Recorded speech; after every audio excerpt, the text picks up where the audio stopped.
Yon, what's up mga kabayan?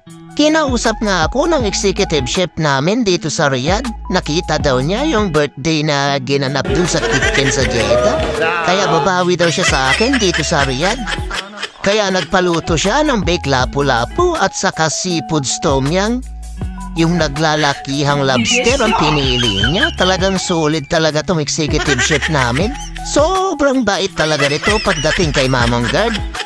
Siya kasi ang naging mentor ko nung bago pa lang ako dito. Naging tatay-tatayan ko na siya kaya sobrang bait talaga nito. Lebanese nga pala yung executive chef namin dito sa Riyadh. Lagi rin siyang nanonood sa mga videos ko sa TikTok. Kaya sabi niya sa akin, saludo daw siya sa mga ginagawa kong pagtulong sa mga kapwa ko Pilipino. Lagi nila sinasabi sa akin na yung ginagawa kong pagtulong sa kapwa ko Pilipino ay gawain daw ng isang Muslim. Pagot ko naman, masaya ako kapag may napapasaya akong tao. Shukran!